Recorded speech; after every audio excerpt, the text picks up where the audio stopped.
कितना मुआवजा मिला है, कितना मुआवजा मिला है? बाकी तो पर्ची खर्ची खूब दबादब चल रहे हैं। क्यों? इन इंश्योरेंस कंपनियों को जो ये बहुत बड़ा घोटाला करने जा रहे हैं, ये इंश्योरेंस कंपनियां, इनको बंद करें और किसानों को इसका फायदा दिया जाए।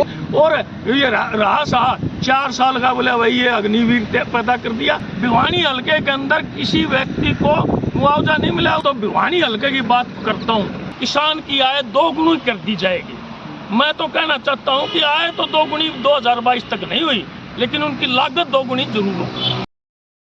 तो भाई फिलहाल इस टाइम आप देखने लग रहे हो HR धमाका न्यूज, और साथ में हमारे जो है फौजी न्यूज चैनल की तरफ से सभी भाइयों को जय राम राम भाई सारे ने। और उसी के साथ में हमारे कांग्रेसी नेता है नरेश तंवर, वे हमारे साथ में खड़े हैं और उन तय आप तय रूबरू करावांगे। और फिलहाल की बात करा भाई, 16 फरवरी को भिवानी के अंदर ही नहीं पूरे भारत के अंदर कांग्रेस पार्टी एक बड़ा प्रदर्शन करने जा रही है, तो उनका बातचीत करेंगे। तो भाई साहब राम राम। राम राम भाई। और कैसे हो? बस आशीर्वाद है भाइयों का। तो 16 तारीख ना आप जो 16 फरवरी ने जो बड़ा प्रदर्शन करने जा रहे हो भारत बंद को लेकर के, तो किस विषय पर कर रहे हो?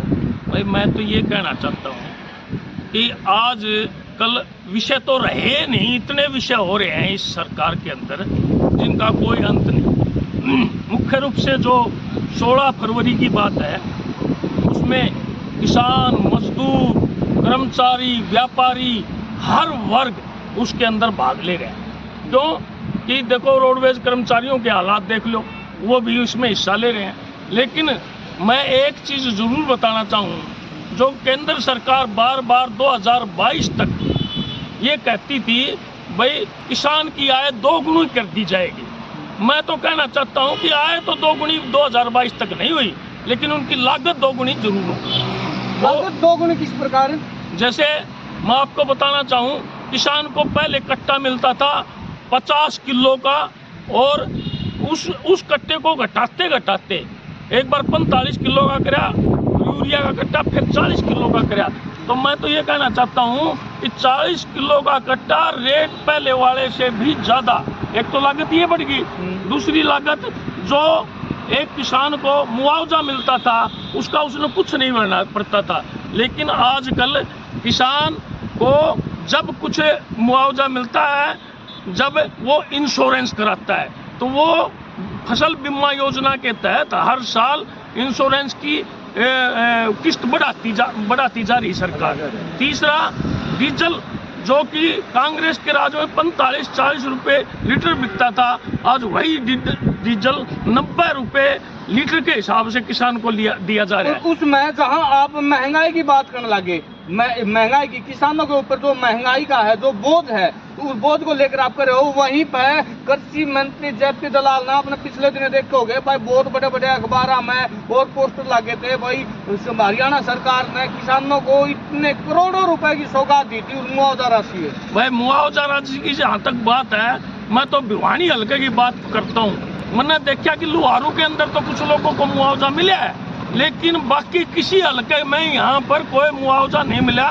भिवानी हल्के के अंदर किसी व्यक्ति को मुआवजा नहीं मिला। उनकी फसल खराब हुई तो कभी तो कह देते हैं इंश्योरेंस कंपनी बताएगी, कभी कहते हैं भाई इंश्योरेंस कंपनी के पास जाओ, कभी कहते हैं ये फार्म भरो, कभी वो कहते हैं वो फार्म।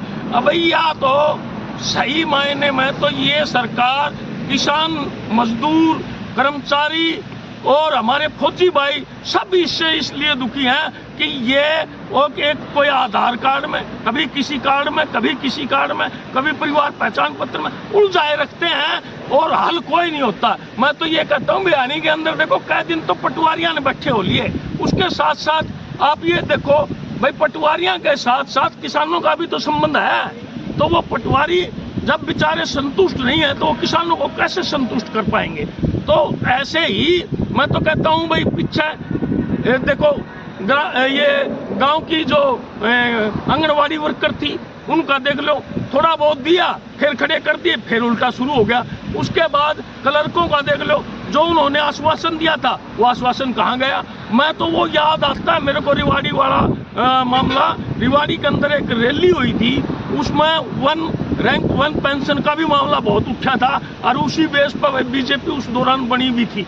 और वो मैं फौजी भाइयों का भी मैं देखता हूँ, उनकी वह चीज़ें भी लागू आज तक नहीं हुई है। और ये रहा 4 साल का बोले भाई ये अग्निवीर पैदा कर दिया। और मैं तो ये कहता हूँ कि उस अग्निवीर को भी तो कम से कम वो सुविधाएं मिले जो एक आर्मी वाला आदमी को मिलनी चाहिए। अच्छा, इसमें जहाँ आपने जो है एक बात पे की भाई लोहारू हल्का में कुछ लोगों ने मिला है, तो वो क्या कारण रहा भाई लोहारू ने मिल गया बीमा राशि, बीमा क्लेम, और भिवानी को नहीं मिला, वो क्या कारण रहा? लोहारू में देखो कहते तो नहीं है भाई वहाँ ज्यादा कुछ प्राकृतिक आपदा आई है, लेकिन भाई प्राकृतिक आपदा के साथ साथ भाई वहाँ का कृषि मंत्री है।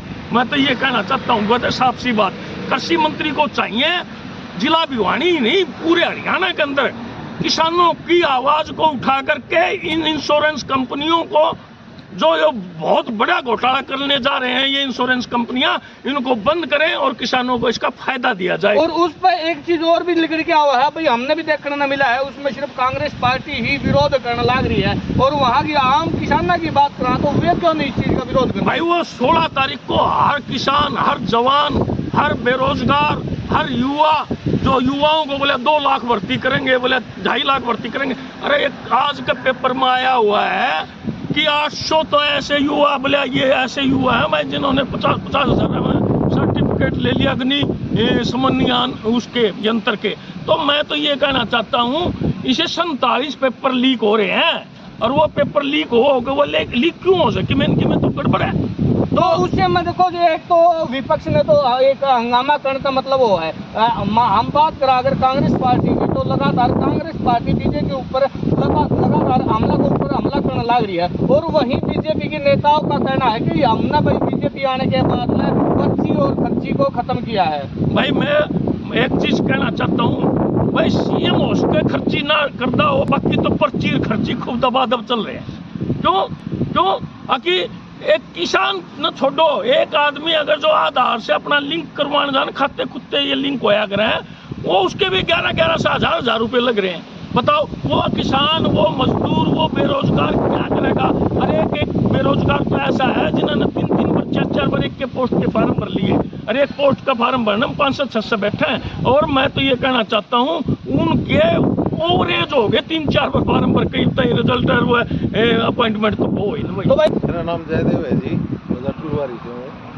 तो लगातार कांग्रेस पार्टी की बात करा पा नरेश तंवर की और भी कांग्रेस नेताओं की विपक्ष के ऊपर आप देखते हो बीजेपी सरकार के ऊपर लगातार हमला करने लग रहे हैं। विपक्ष पर हमला ऐसे ही नहीं किया जाता, जो विपक्ष पे हमला करने का विपक्ष काम करती है। चाहे आप कृषि मंत्री के बयान देख लो, भिवानी में कितने हल्के हैं, एक हल्का अगर लोहारू अकेला छोड़ दिया जाए तो कितना मुआवजा मिला है, आप रिकॉर्ड है, इन बातों को कटाइए।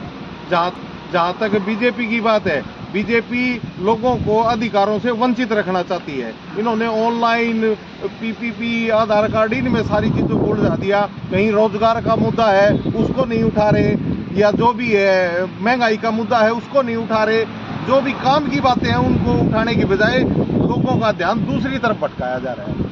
तो उससे मैं लगातार देखने लग रहे हो आप, हरियाणा रोडवेज और किसान मजदूर संगठन ने लगातार जो है 16 फरवरी को भारत बंद करने का भी आह्वान करा हुआ है। बिल्कुल जी, भारत बंद पूर्ण रूप से हम भी इसका समर्थन करते हैं। आज पटवारी देख लो, आंगनबाड़ी वर्कर देख लो, नर्स देख लो, पीटीआई देख लो, ड्राइंग टीचर देख लो, कौन हड़ताल पे नहीं है?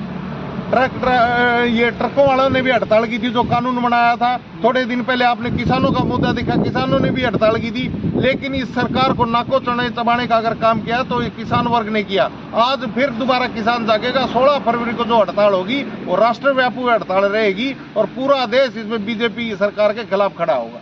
लगा फिलहाल इस टाइम आप देखने लग रहे हो कांग्रेस नेता नरेश तंवर ने जो है लगातार बीजेपी के ऊपर भी हमला कर रखा है। और वहीं पर बात करा भाई हरियाणा रोडवेज कर्मचारी की और अन्य सामाजिक जो संगठन है, किसान नेता लगा ले चाहे मजदूर संगठन लगाते, उन्होंने 16 फरवरी को भारत बंद करने का भी आह्वान किया। उसी के साथ में हमारे कुछ साथी उनका भी बात करेंगे। तो भाई साहब एक बताओ, आपका परिचय दे दो। बात ये है भाई साहब नरेश ने, जयदेव जी ने बोली, यही बात है कि सारे समाज, हर संस्था सरकार के विरोध में बैठी है।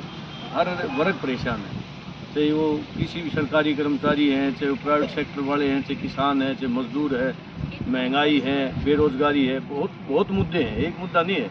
और सरकार के पास कोई समाधान नहीं है। सरकार तो अगर कोई कर्मचारी बैठता तो लठ मारना, पीछे सरपंच बैठे उन्हें लठ मरवा दिए, पीछे पटवारी बैठे या आंगनबाड़ी वर्कर बैठी, जो भी मतलब कर्मचारी वर्कर या कोई भी किसान जो भी बैठते हैं, उनके साथ कोई सरकार बैठ के कोई बात नहीं करना चाहती, न कोई समाधान निकालना चाहती। सरकार का तो एक तरफा प्रोग्राम है, उनने जो कर दिया वो कर दिया, बाद में लोग चाहे रोड पर बैठो चाहे कहीं बैठो, उनने कोई मतलब नहीं। अच्छा, तो इसमें नेत्रपाल जी एक चीज और देखा तो आप भी लगातार जो है अखबार और टीवी चैनल, न्यूज चैनल और भी देखते होगे, सोशल मीडिया भी देखते होगे, उसी के ऊपर लगातार जो है हरियाणा का जो कृषि मंत्री है लगातार अपडेट देता रहा है, भाई हमने किसानों को इतने करोड़ रुपए मुआवजा राशि दी है। कृषि मंत्री जेपी दलाल मेरे गुआंढ का है, मैं गांव तिगदाना से हूँ, वो घुसकानी से है।